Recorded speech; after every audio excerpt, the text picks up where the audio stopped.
What is up, YouTube? Hi. You're on to our Lord and Savior Jesus Christ first and foremost. Always. My name is Marcus. I'm Christian. And this is Marriage for Dummies Reacts. Reaction to Date. We got a request from Joshua Sandman Simmons, and it's going to be the Waffle House, the Roman Colosseum of the South. Woo, woo. The Fat Electrician. Go ahead, like, subscribe, and we love you. Let's check it out. Yeah. Call it the Fat Files. Okay, I'm just going to be honest with you. I actually debated on which channel I was going to upload this video on because on one hand, we're going over a business and the business model that it has. But on the other hand, this restaurant is basically the Roman Colosseum of the South. And I'm pretty sure if you eat there enough, you actually get a deployment patch from the U.S. military. Regardless, I wore my schnazziest tank top for the occasion. Hey. That's so Today we're funny. talking about Waffle House. Okay, just to be completely clear with everybody, I was pretty sure I was not going to get caught off guard because Waffle House is already absolutely crazy. I started looking into it and then found out that Waffle House is somehow connected to the Manhattan Project from World War II. So they managed to actually surprise me, and we're going to get to it right after a word from our sponsor. Yeah, babe, what's up? Hey, I need a boombox. Okay, I can go get you one. Perfect. All right, I'll go get it now. Love you. Love you. All right, bye. 1 hour later. Where's that boombox that I asked for? Oh, it's right here. I got it for you. What is this? That's the so boombox. silly.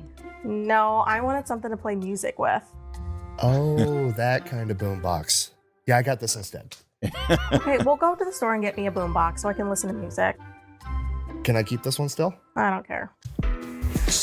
This video is brought to you by Delete Me. Okay, super simple business model. You give them money, they turn around and they make sure that online data brokers are not selling your personal information online. Okay, here's the deal. Pretty much anytime you use a free Genius at service on the selling internet and data. you click that little box that Yeah. says, I agree to the terms and conditions, you've basically just agreed to allow them to harvest as much of your personal information as humanly possible. They then turn around and sell that to online data brokers, and that's how they can afford to offer you a free service. But when you have Delete Me, they go and they monitor all of these online data brokers for your personal information, and then if they find it, they submit all the opt-out forms on your behalf, so they have to take down and stop selling that information. So when you buy Delete Me, you're not actually buying anything, you're just buying your way out of all the negative consequences of all the free shit that you've already gotten. And because they continue to monitor those data brokers, you're buying yourself out of all the future negative consequences of all the free shit that you haven't even gotten yet. So if you want to give Delete Me a try, there's going to be a link and a discount code down below. Let's get back to the video. All right, Waffle House. Our story begins with a gentleman by the name of Tom Faulkner. This man graduated from law school at 23 years old, passed the bar, and immediately gets drafted in 1940 in the days leading up to World War II. Because he graduated from college, he's presented with two different options. He can A, go straight into officer training, and that's a 3-year commitment, or he can just be a normal draftee and go in as an enlisted soldier, and that is a 1-year commitment. Now you gotta remember, at this point in time, like 1940, while World War II is currently going on, America's not involved yet. The attack on Pearl Harbor has not happened, and prior to the attack on Pearl Harbor, the American people did not want to go to war. Because of that, Tom Faulkner figures, hey, we're not actually going off to war. I don't want to waste 3 years of my time just being in the military, not actually, fighting a war or whatever. So he chooses to be a draftee. Goes into the military as an enlisted soldier, E1 private. From there, goes off to basic training. As soon as he gets through basic training, the attack on Pearl Harbor ends up happening. America enters the war. He immediately opts to go into OCS training and commits for 3 years. After he completes the officer training course, he actually gets slotted to be a counterintelligence officer where he does, and I quote,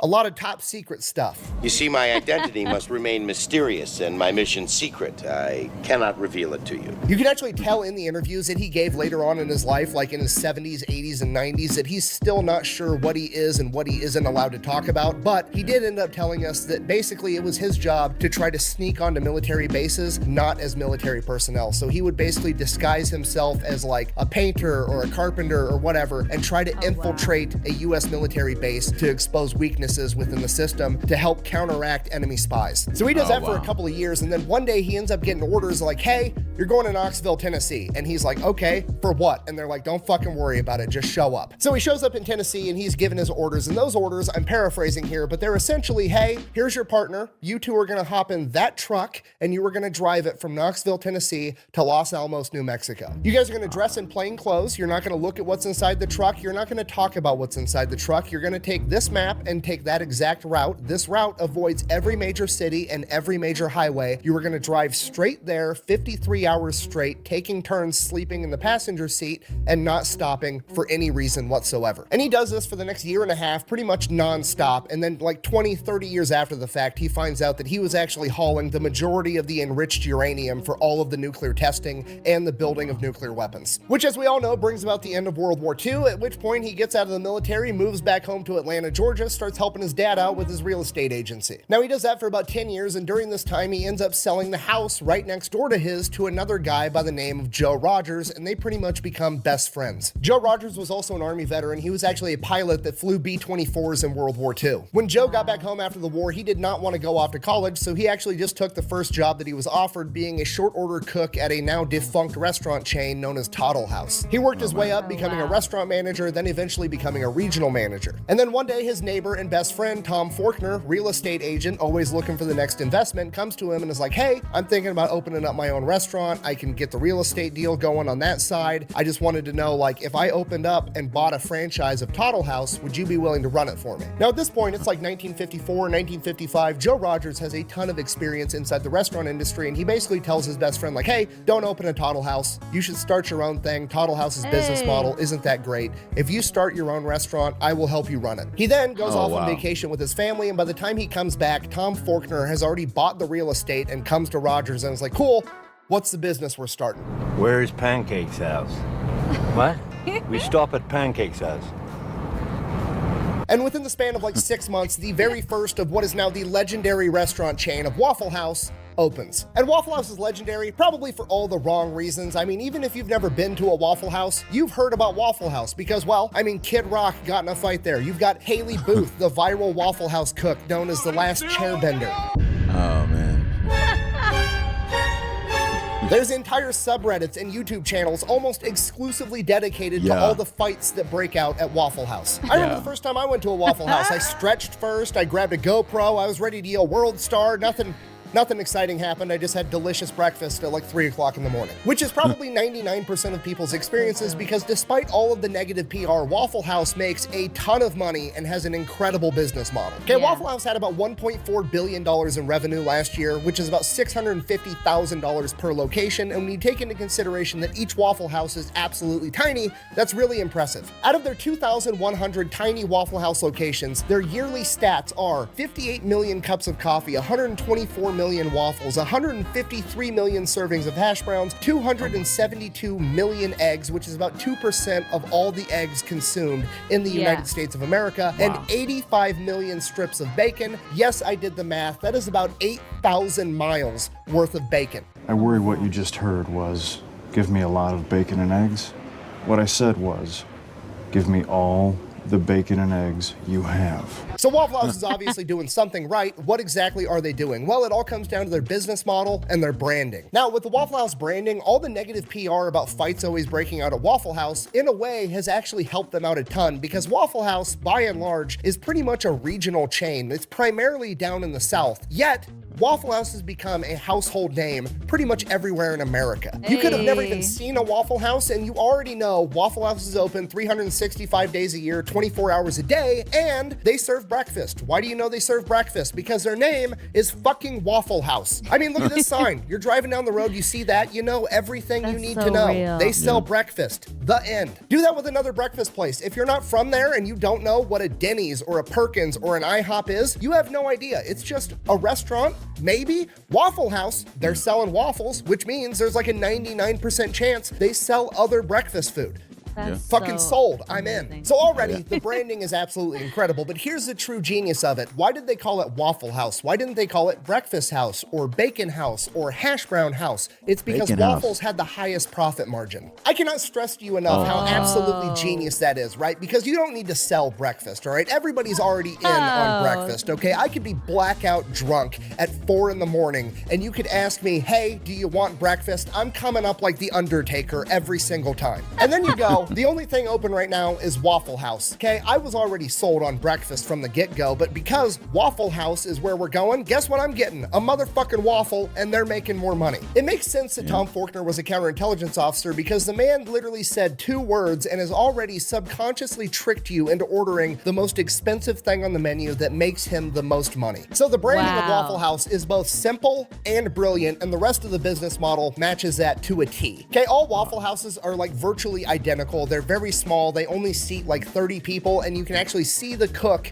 making you your food. Now, at a glance, you're just like, oh, they're just going for that like 1950s drive-through type of a vibe, which they are, but there's way more to it than that. Because the restaurant is so small, the kitchen never has the opportunity to get bogged down, meaning that they're moving tables very, very quickly. Hey, So instead of that's having so one real. kitchen and 100 customers, you've got one kitchen and 30 customers, and you can just turn those tables over 3 times faster, which pretty much guarantees that every customer is going to get exactly what they wanted. Okay, they're not going in there for 5-star dining. They're going in there because they're hungry and they want breakfast, and now they're going to get breakfast really quick in a small setting that doesn't feel like a packed restaurant where they have to wait in line to be seated. And I know what So you're thinking. smart. What if one Waffle House just reaches its maximum capacity, right? What if it's just completely full with a line out the door 24/7 every day of the year? Waffle House surely would build a bigger Waffle House, right? No, we're gonna take the same parking lot, and right next to that first Waffle House, we're gonna build a second fucking Waffle House. Yeah. Okay? The plan is working, and if it's not broke, don't fix it. Which is one of those things that seems dumb, That's but is genius. actually brilliant. So obviously, speed is key to this business model, and they've done themselves a big favor with their menu because their menu is overwhelmingly So simple. Okay, smart. it's literally one side of one piece of paper. Okay, the entire menu is comprised of like 10 things. They have waffles, sausage, bacon, ham, eggs, toast, biscuits, gravy, butter,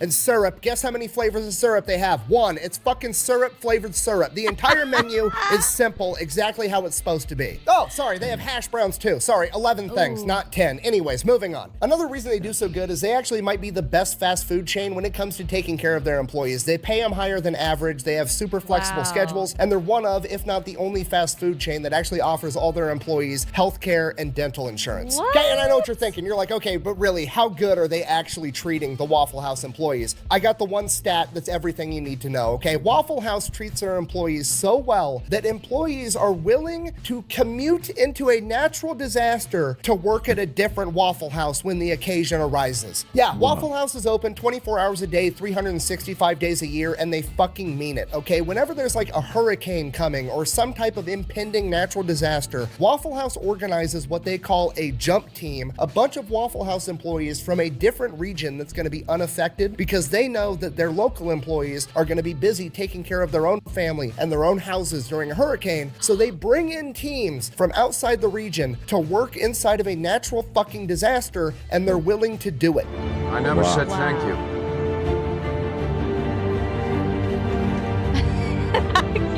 And you'll never have to.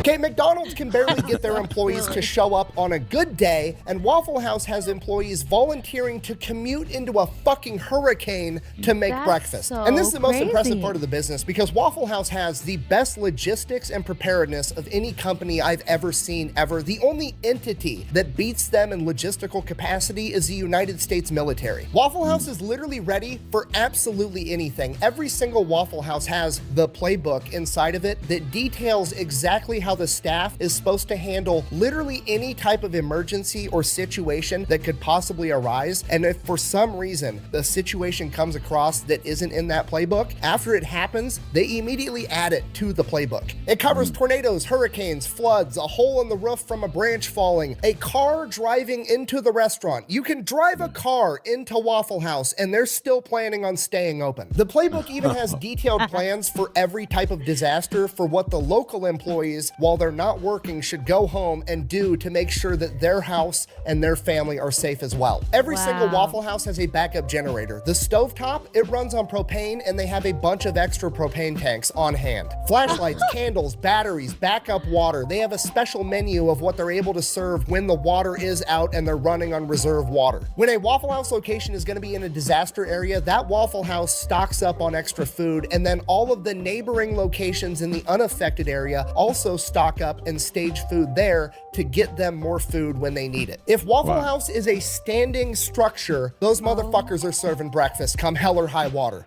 I'm not leaving. I'm not leaving.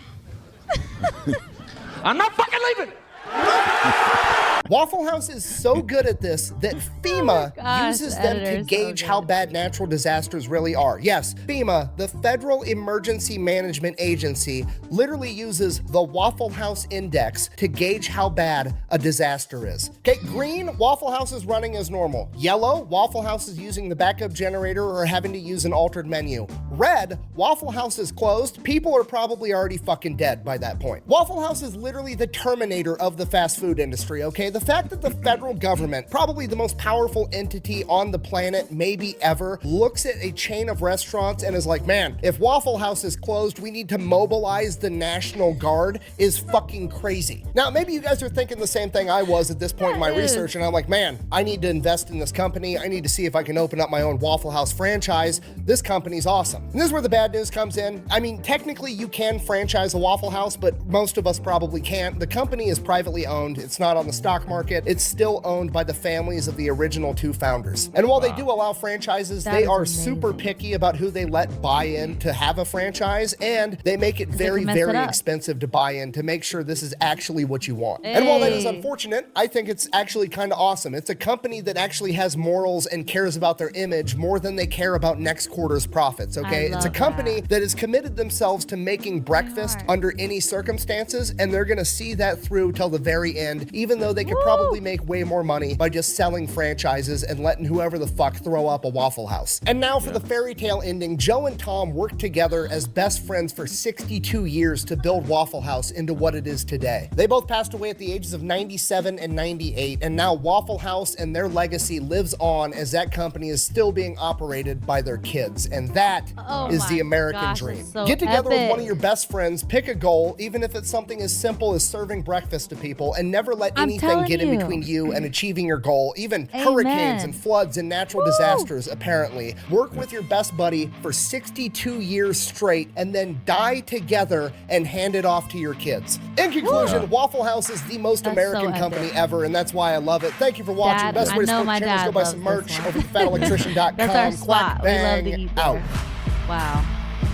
I loved Waffle House before, Just but two definitely homies love that it now. dedicated their life to serving my drunk ass breakfast at 3 a.m. I'm gonna get teary-eyed next time I go to a Waffle House. I'm telling you, me too, man. Oh my gosh. Very crazy. That is epic. Oh my gosh. But yeah, God bless y'all. Yep. And we'll see you at the next Waffle House. I mean, we'll see you in the next video.